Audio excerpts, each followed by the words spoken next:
Hello, and welcome to Tales to Take You to Christmas by Sarah Tipper. The story I'm going to read you today is called Late Night Thursday, and it's the thoughts of a woman as she works in a supermarket just before Christmas. The music over the shop's loudspeaker system was playing Elton John's Step Into Christmas for the 6th time that day. Maureen sang along quietly as she pulled her heavy stock cage across the beige tiled floor. She thought that she heard Elton sing, "So Hopper boiled the turkey roll, step into Christmas with me." I bet that Elton John has some great parties, she thought. I bet he has champagne and waiters on roller skates gliding around with silver trays, holding little bits of fancy food on crackers. And I bet Elton's there in a shiny outfit, leading the singing around the piano until the wee small hours. And I bet he doesn't do the cleaning up after, she thought. What it would be like to be Elton John. Maureen then wondered whether it would be Cliff or Kylie and Jason that got to the Christmas #1 this year.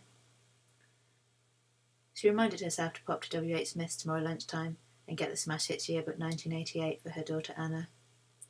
At 14, Anna had decided that she was too old for the Beano Annual. She started showing an interest in boys. Glenn Medeiros was the man of the moment, but he could be replaced in Anna's affections easily enough. Maureen knew that the focus on Glenn and his ilk was preparation for the real passions to come later. She hoped that Anna didn't grow up too fast. Now, when she flicked through the Argos catalogue, idly picking things she'd get if her dad had a win on the football pools, it wasn't the toy section Anna was looking at. It was the jewellery, the makeup, and the small electrical. She was still amused in an eye-rolling way when her dad got the names of her idols wrong, creating Glen Madeira Cake, Simon the Bonbons, Gorgeous Michaels and Andrew Ridgway, the duo known, in their household anyway, as BAM. Maureen's husband Frank also liked to exasperate his daughter Anna with his misheard lyrics. Most recently, Paul King's Love and Pride had come in for a reimagining. Frank sang, "That's what my heart yearns for now, Nobel Prize," and then he'd pause thoughtfully, and he'd say, "I didn't know they did a Nobel Prize for pop music. Well, let's hope that dishy Paul King, with his long dark mullet, looking a bit like a negative Pat Sharp, gets his Nobel Prize." Anna would sigh and say, "Dad, it's Love and Pride, not Nobel Prize. His heart yearns for love and pride. Your ears are getting old." And then this summer it had been Madonna singing "Young Boy with Eyes Like Potatoes" in La Isla Bonita. Anna had shown her dad the copy of Smash Hits with the actual lyrics in. The actual lyrics were "Young girl with eyes like the desert." I wonder which dessert her eyes are like. Maybe green like a rhubarb crumble, or brown like a chocolate mousse, Frank had joked. Anna had groaned. Maureen piled up the baked bean tins in their special offer wire basket. She never got bored working the shop. If she was on the till, she'd enjoy a chat with the customers. If she was shelf stacking, her mind would wander, and she'd daydream her way until home time. At home time, she could take off her brown polyester dress and her orange and brown checked tabard. The uniform was the only thing she didn't like about the job. It was stuck in the 70s. It was Wizard playing over the tannoy now. 70s music to go with her 70s style uniform. The thing about Christmas in retail was that you heard so much Slade and Wizard that you might as well learn to like it. You could go a maximum of 8 hours without Noddy declaring "Merry Christmas, everybody," or Roy wishing it could be Christmas every day. Maureen thought Christmas every day would be a bit much.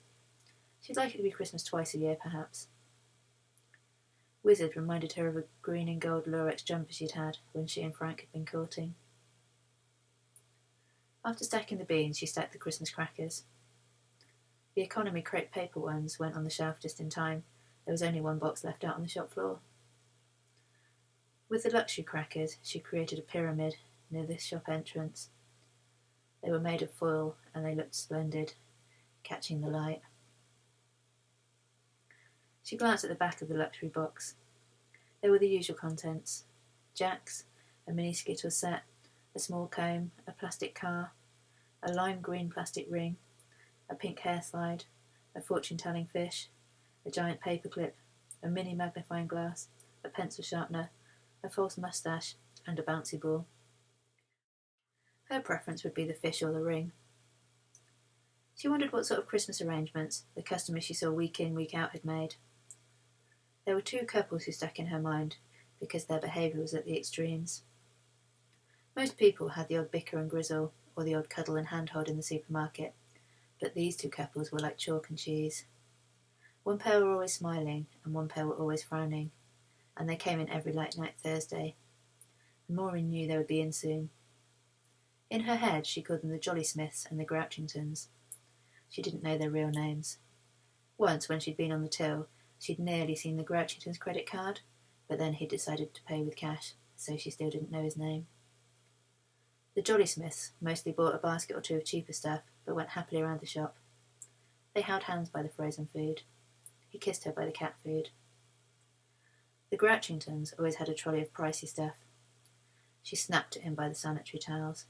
He frowned at her by the cheese. She wore gold earrings and a white fur coat, and sometimes they practically spat at each other. She'd trail along behind him, staring daggers in his back, her high heels clacking on the tiled floor. "Come on, I want to get back for my programme," she'd say impatiently, and with a withering look, if he paused for too long in the spirits aisle. Maureen had also heard her loudly say, "Don't pick your nose, it's revolting." "I wasn't picking it, I was itching it," he huffed back. When Mrs. Jolly Smith dropped her woolly glove, Mr. Jolly Smith picked it up for her. When Mrs. Grouchington dropped her leather glove, Mr. Grouchington tutted at her. No, here they came now, right on time. Maureen saw the Jolly Smiths pause to look at the prize Christmas hamper. The Grouchingtons overtook them and passed by Maureen. Maureen too paused to admire the wicker basket full of Christmas goodies. It was to the right of the tobacco kiosk, near enough the door for everyone to see it, but not so near that it encouraged anyone to try to nick it. They got more shoplifters at Christmas, and they were supposed to be extra vigilant. The hamper was the new manager's idea. He said he wanted to offer a shopping experience that kept customers coming back. Maureen thought they'd come back because they ran out of food and they needed more food. Every £20 that was spent in store got you a ticket. The draw for the hamper would take place on Monday, the last Monday before Christmas. Maureen wondered if the old manager, retired 18 months ago, missed the seasonal hurly-burly. He'd planned to play a lot of golf. She'd seen him once since he left, and he'd been wearing a lemon Pringle jumper, a pair of grey slacks, and grey slip-on shoes. She'd thought he looked years younger than he did in his navy blue supermarket manager suit. Maureen took her empty stock cage to the warehouse and parked it with the others. Now she had to reduce the cream cakes and the bakery items that were best before today. She got her pricing stickers and her pen, and then she moved all the items to be reduced onto an empty metal shelf in the middle of the bakery display. She slashed the bags of jam donuts to 10p. Next, she did the chocolate eclairs. She sensed the Jolly Smiths were hovering. She knew they liked the meringue and cream, so she reduced them next, and then she stepped aside to let them see the bright yellow stickers, pretending to be busy reading a note on her clipboard. Mrs. Jolly Smith picked up a stickered box containing pink meringues, sandwiched together with cream, sat upon a frilly white paper case with blue stripes. "Naughty but nice," said Mr. Jolly Smith. They headed off towards soft drinks. Mrs. Jolly Smith was carrying the cream cake box with as much care as if she was a bride walking down the aisle. Her back was straight, her head was held high. She took small, measured steps. "We'll have a lovely cup of tea when we get in to go with our cake," she promised Mr. Jolly Smith.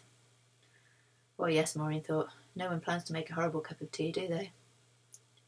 Her Frank would make her a cup of tea when she got in, and then he'd ask how busy the shop had been. He never failed. The next job for Maureen was to collect items abandoned on the checkouts throughout the day by those whose purses hadn't contained enough to cover their intended purchases. She would often cover most of the shop, putting things back in their rightful places. On her way to the tills, she spotted Mrs. Grouchington drop her shopping list. She picked it up and couldn't help read it. Tin of biscuits, salmon, grapes, gin, cheese and wine. Who's Tim of biscuits? It must be tin of biscuits, not Tim. She smiled at her misreading. The esteemed Lord Tim of biscuits. She wondered whether the Grouchingtons would go for the Victoria assortment, the Rover assortment, or the family circle, or perhaps a tin of shortbread or Danish butter cookies. All had been very popular this week. Maureen put a selection box back with the others. It was a mouth-watering melange featuring Marathon, Mars, Twix, Revels, Milky Way, Opal Fruits and treats. She'd get one of these for Anna, she decided. She knew Anna didn't really like the treats, so she'd end up eating those. A 4-pack of Baby Sham was the next item to go back on a shelf.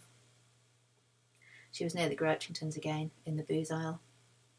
"Your mother went through half a bottle of Mirage last Boxing Day," Mrs. Grouchington complained. "Well, you were hardly teetotal," Mr. Grouchington snorted. Often, it's at Christmas when cracks in a marriage deepen, Maureen thought. The Grouchingtons seemed especially fractious tonight. "Does your dad prefer Harp or Skull?" Mrs. Jolly Smith asked. "He likes Harp or Heineken usually." "I think angels drink Harp," said Mrs. Jolly Smith. "I drink Harp," said Mr. Jolly Smith. "Well, there you are then." Mrs. Jolly Smith squeezed Mr. Jolly Smith's hand. Maureen took some Metallica soap back to toiletries next. It was a lovely pewter colour. Her feet began to ache. She put a tin of corned beef and a 4-pack of Smarties back, and then she went to pack bags on the till. She was on the checkout in the middle of the Jolly Smiths and the Grouchingtons. She watched as Mr. Grouchington crushed the bread, chucking it in at the bottom of the bag. She also saw Mr. Jolly Smith give the meringues their own bag, and he wished the cashier a Merry Christmas. And then Maureen watched as the Grouchingtons and the Jolly Smiths left through the automatic doors. There was just 10 minutes to closing time now. She looked forward to getting in and getting her shoes off. Maureen thought back to when she'd first stepped out with Frank, now her husband. Frank had worked at the car factory on the production line. Nigel worked up in the office. Both of them were handsome chaps, and she'd had to choose. Frank had made her laugh, and when she moved his hand out from under her Lurex jumper, he didn't get shirty with her. Nigel took her to the pictures, and when she moved his hand out from under her Lurex jumper, he hardly spoke to her for the rest of the evening. It wasn't a long journey from Lurex to Durex in Nigel's mind. Frank took her to the Feathers and bought her a port and lemon. And then when his mate Pat, the pervy postman, started telling his blue jokes, Frank pointed out that there was a lady present. Nigel took her to a wine bar. And when his mate started slagging off a bird he'd taken out, Nigel had lent a sympathetic ear and had almost ignored Maureen all evening. Maureen knew that to marry well meant more than to take a one-day snapshot in a white dress during a big party. To marry well had to mean being still happy decades later. Every late night Thursday she was reminded of this by the Grouchingtons and the Jolly Smiths. What's the point of wealth if you're wallowing in wintry wedlock? Being happy isn't about what money you have, but who you've spent your time with.